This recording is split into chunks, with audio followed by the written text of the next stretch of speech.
up. That was a great set. Holy shit. That was amazing. He really knows how to do it. He gets paid to do that a lot. He's good. Okay. Now for your headliner. Are you ready? Okay. Well, this guy, he used to be the host at Savoy. He used to host that open mic. He was one of the first people to be nice to me in comedy. And I will be the last to be nice to him whenever I talk to him, because he's kind of nerdy, and you'll see that. So give it up for Nick Heupel.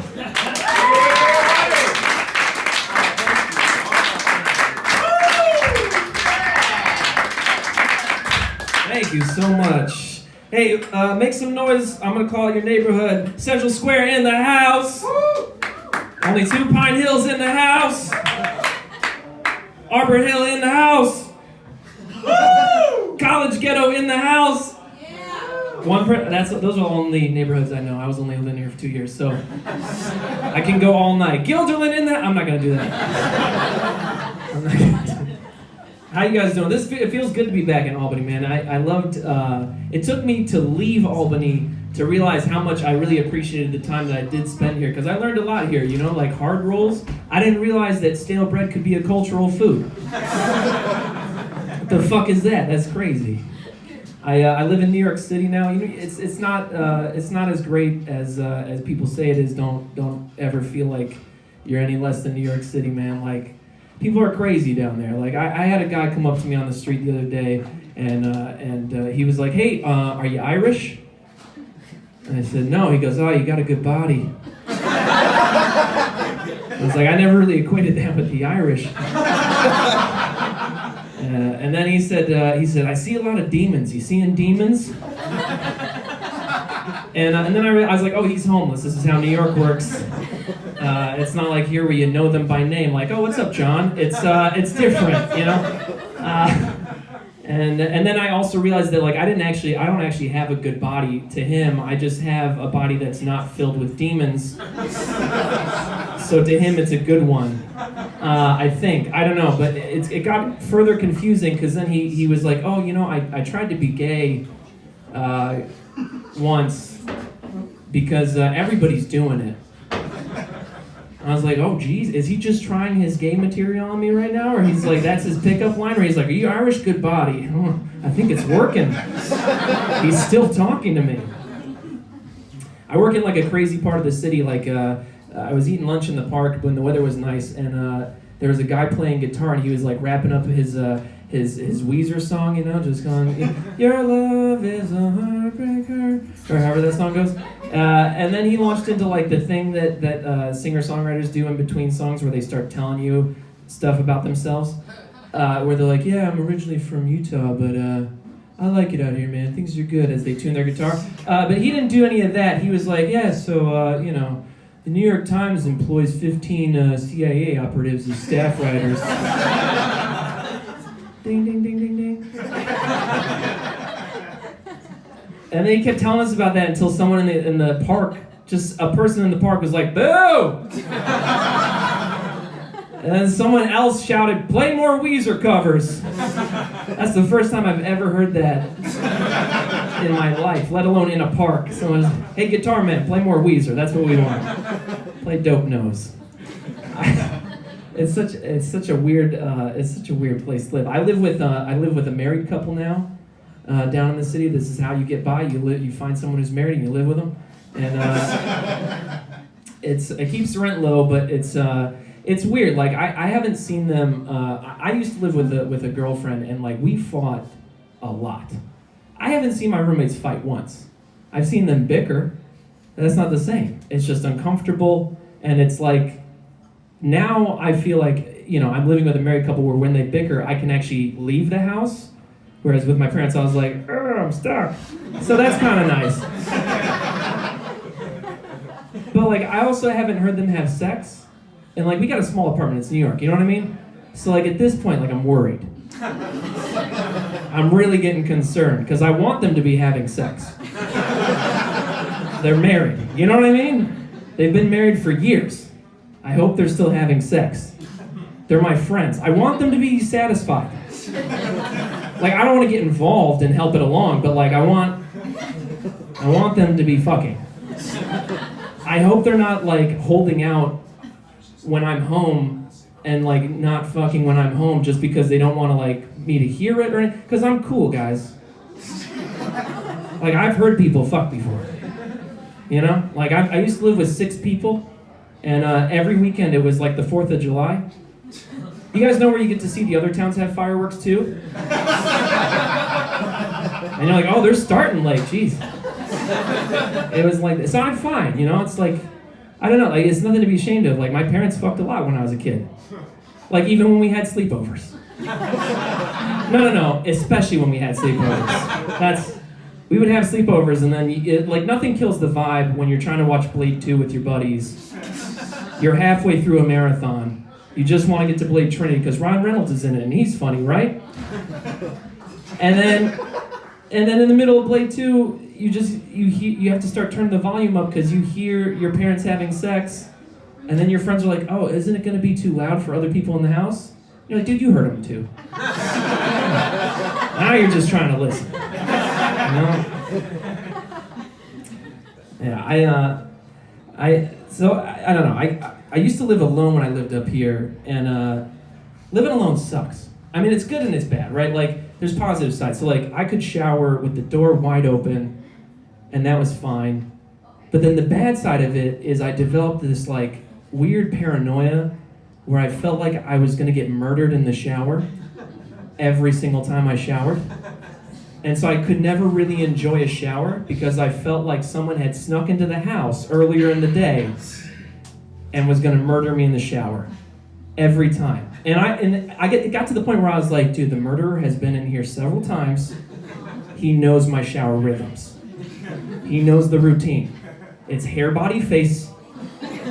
He knows. He's just waiting outside the open door, counting it down, going hair, body, face, going stab, kill. That's every time. And he came in at the same time. It's always face, right? Because that's when you can't be eyes up, right? Because your face is in the water stream. You're not seeing murderers coming at you. You can't defend that. I don't know. It was always a man who was coming in to murder me too, which I feel like is super sexist to me. You know, everything's coming up equal nowadays, right? I should have been prepared for like the woman coming in to kill me.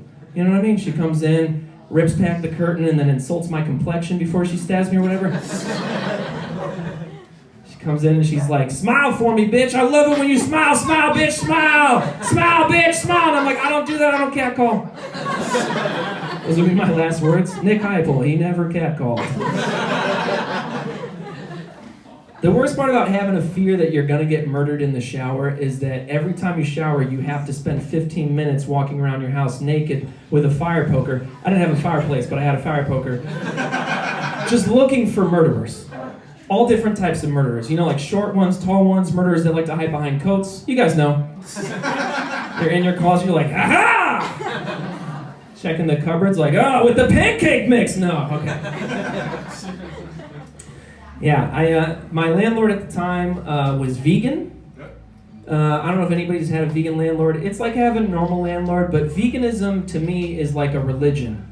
You know, it's not a diet, it's a religion, because no matter how nice of a vegan you are, you're still going to convert somebody at the end of the day, or at least try hard. You know, you always slip into it. And like his conversion wasn't like standard at all. It was really weird. Like we had a mouse problem. And I called him and was like, hey, we got these mice. And he came up to talk to me about it. And he was like, so what do you want to do about these mice? And I was like, well, I don't really want to kill them. And he goes, oh, so you don't want to kill the mice, huh? But you'll eat a chicken, okay? You'll eat a cheeseburger, okay? And I was like, is that what you think meat-eating people do? If a mouse died, we'd be like, yum, yum, yum, oh, looks like we're having stir fry tonight. You know, like, I'm not eating the mice. And like, if we had like cows and chickens as our infestation, it's not an infestation anymore, it's just a farm. And we're gonna make tons of money from farm-to-table restaurants. Are you kidding me? You can't make money off a mouse infestation unless you turn your apartment into a gym for cats. Which would be half of Center Square bringing their cats by, being like, daycare, and they're going to learn to kill. Good, okay. Nobody has cats in here. People have cats? Cats. I hate cats. See, you know that. Same? Who? You look like you hate cats. I don't know. I'm a serial dater. Anybody know what that is? It's the same as being a serial killer, except I get hurt in the end. You know, it's like I date the same type of woman over and over and over again. And my type of woman is a woman who's getting into medical school somewhere else. And then when she gets into medical school, I move with her, and that's, yeah. I've moved around a lot as an adult. 6 cities. It's bad. I tried changing it. I tried dating a law student. She was cool, but you know when you like get red flags from people and then you dismiss them? And then like a little petty red flag pops up and you're like, that's it, I'm done. For me, it was she played The Sims. But not like a normal person should play The Sims. No. She played The Sims straight up as you would play it from the user guide. Like, let's make a family and put our kids through college, like the nightmare that is life. What? You're not building a town and then trying to murder as many people as possible? Ugh, what are you, a psychopath? If you're not playing The Sims and then doing fucked up shit to your family, like removing the toilet and seeing how long they can survive, you're not doing it right.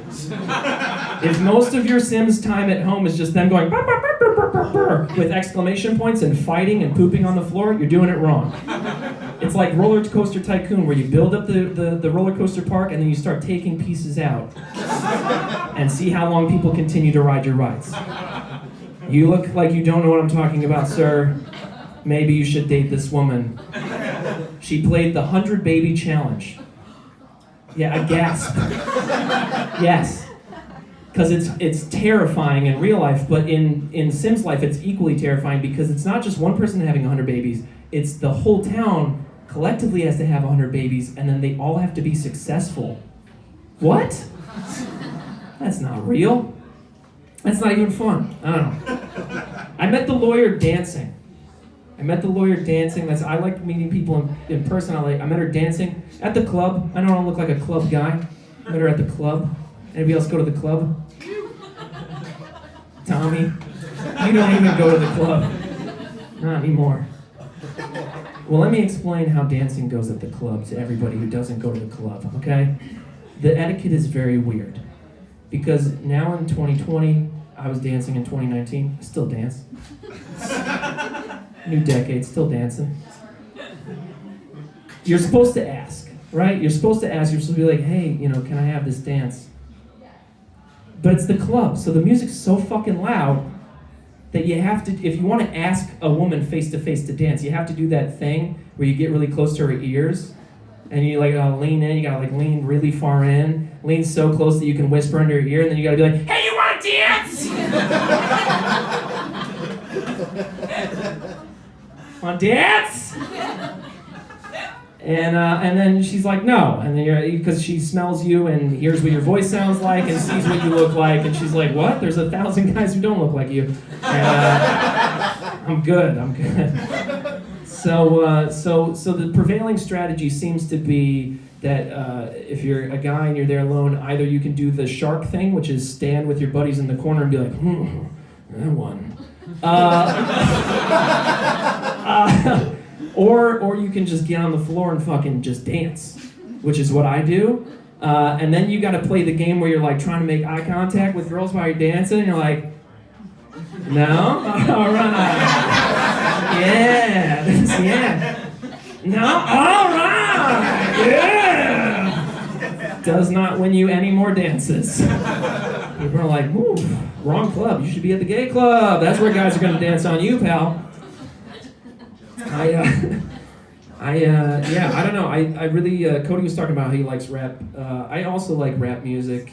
I like a lot of music in general. And guys, okay, Christmas is over, so we can talk about Christmas music like honest people.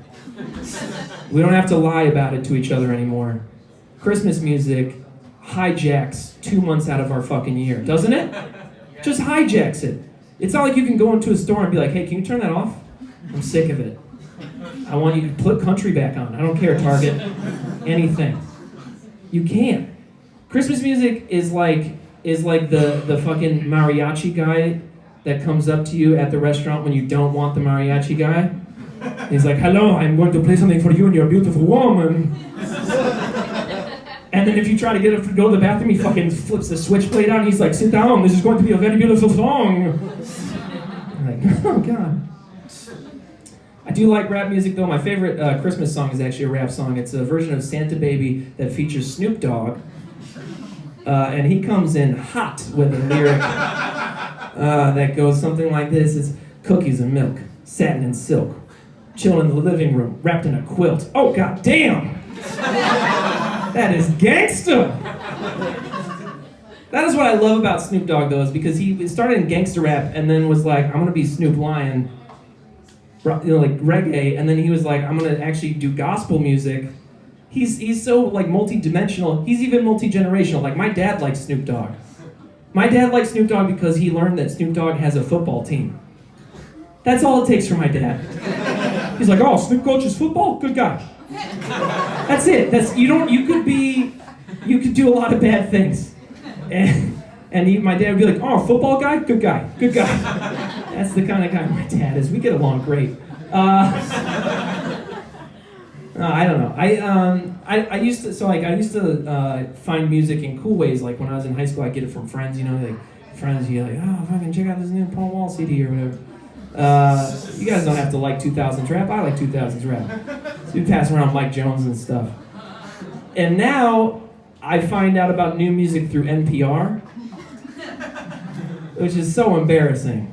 Because I'm basically the same thing as my mom when I call her up and she's like, oh, I'm just catching up on the new 2 Chainz while I make cookies. I'm like, oh, shit.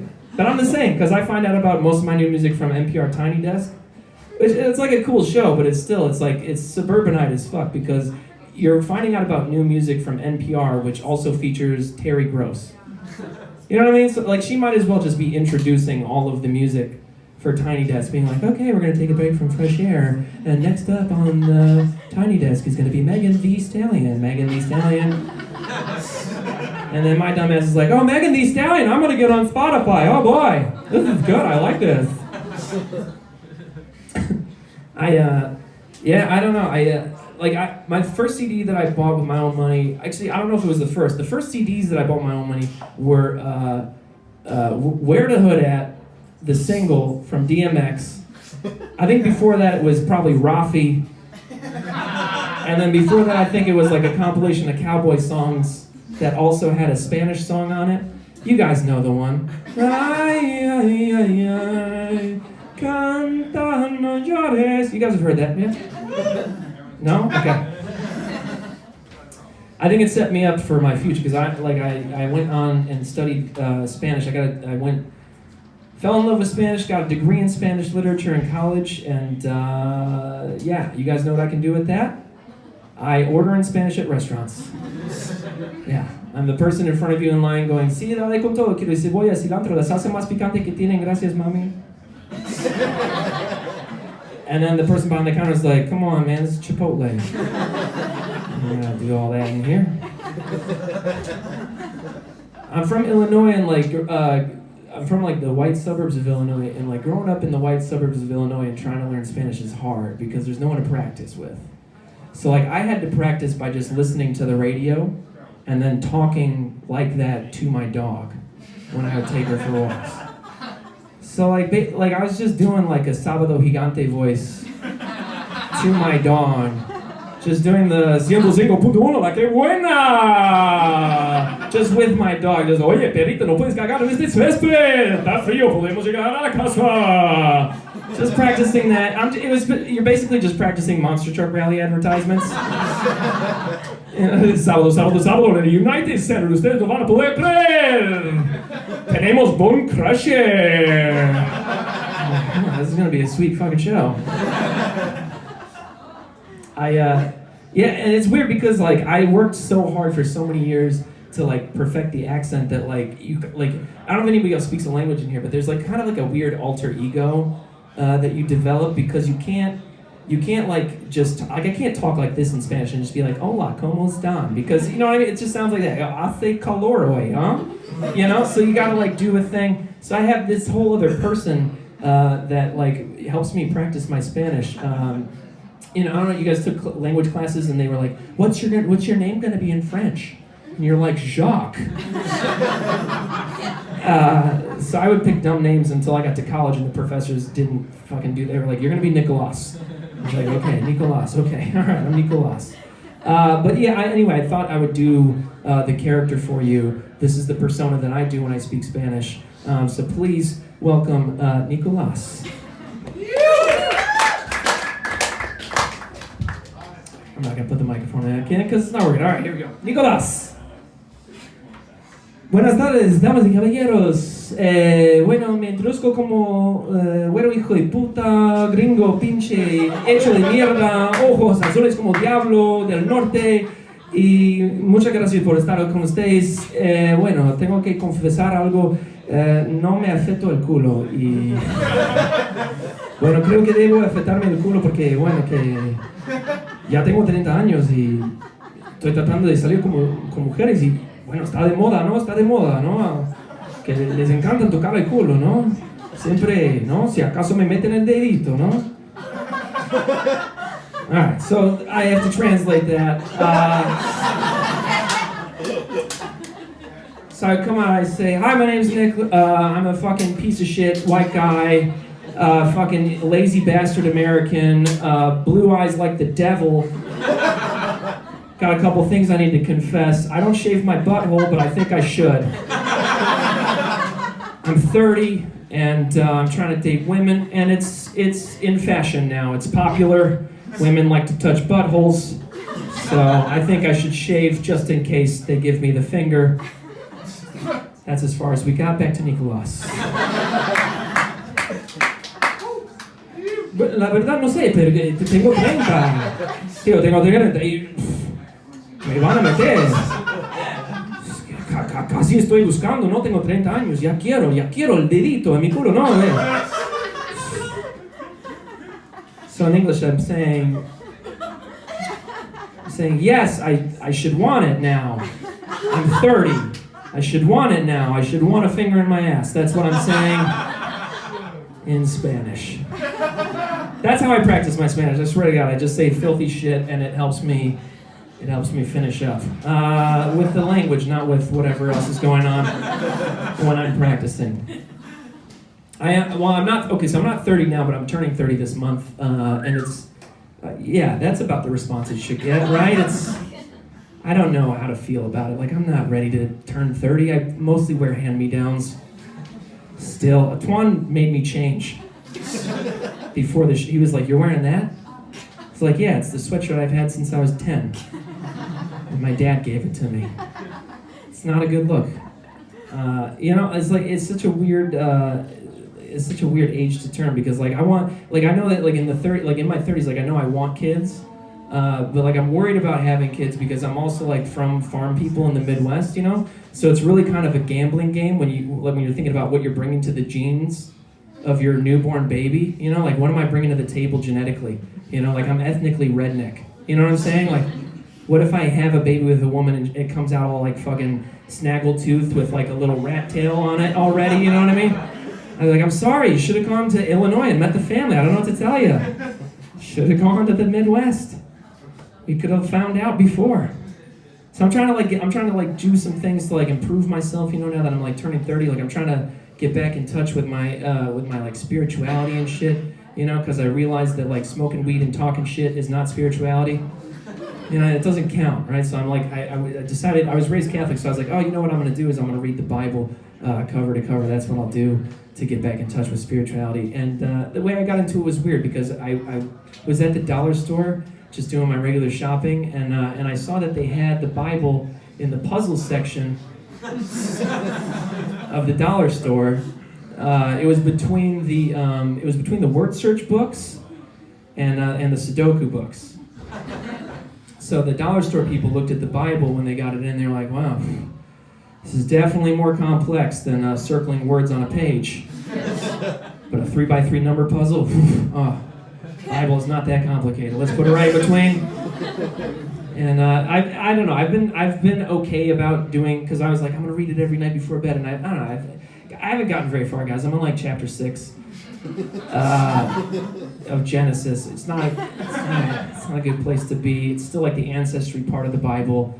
I don't know if you guys have read this thing cover to cover. If you're looking for meaning, not going to find it. Because the first 6 chapters is a lot of finding out who our collective ancestry was. It's a lot of this is Targus, and Targus had Ethon, and Targus then lived for 832 years until he died, and then Ethon slept with his own mother and made Ahmed, and you're like, what? Is that how it worked? Everybody lived for 800 years, and then their children banged their mom, and that's how we got here?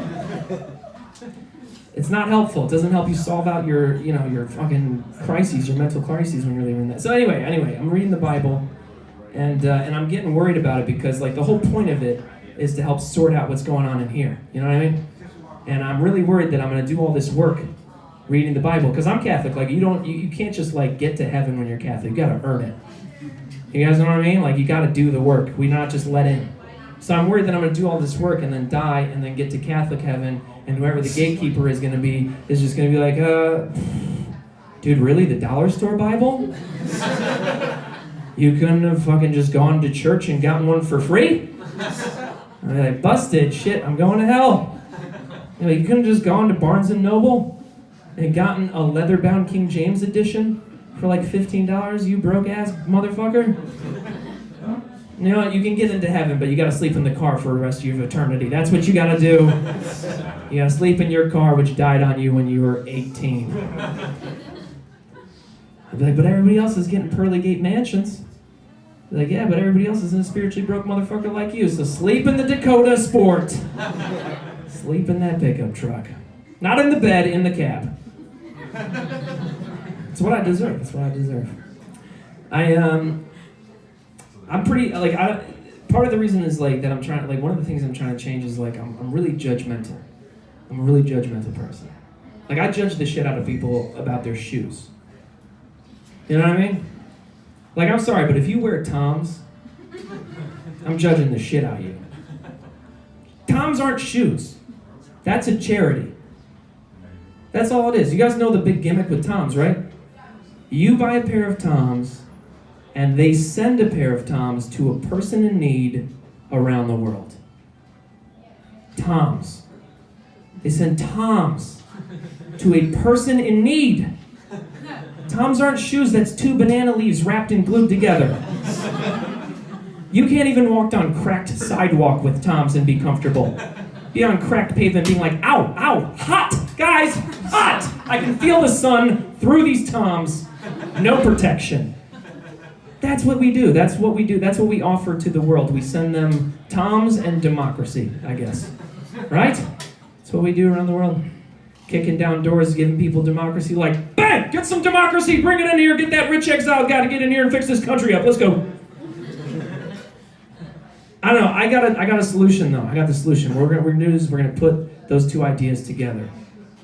The idea of Toms and kicking down doors. We're going to kick down doors around the world, but we're not going to bring them a shitty shoe like Tom's. We're going to bring them a better shoe, like Air Jordans. You guys can already imagine it in your heads, like a Steven Spielberg movie, where the soldiers go up to the door and they kick it down. They're like, boom, get down, get down, get down, everybody get down. And then they rush in and they fucking tackle the dad and put their knee in his chest. And they're like, it's clear, bring in the Jordans. And then 2 more soldiers come in with shoe boxes. And they fish the kid out from under the couch, and he's terrified. And then they open the shoe boxes and they start fucking taking people's sandals off. Is it fucked up that they have sandals? They start taking their sandals off and putting on the Jordans. They put the Jordans on the kid, and the kid's scared. And then Jordans, Michael Jordan? He's like, no. And they're like, Michael Jordan? And then the kid's like, oh yeah! And the kid starts smiling, and then they take the dad's sandals off and they put the Jordans on the dad. And then the dad starts smiling. And then the soldier who's got his knee in the dad's back, he starts smiling. And then you remember, you go, oh yeah, war is fun. We are the good guys. Fuck yeah, high five, right? That's what we should do. That's what we should do. You guys have been a great audience. This has been a good show so far, and a long show at that. Give it up one more time for Twon, wonderful host. Give it up one more time for August, owner of the bar, Pint. Guys, thank you so much for having us. Guys, my name is Nick Heupel. You guys have been a wonderful audience. Give it up for yourselves. Have a good night, everybody.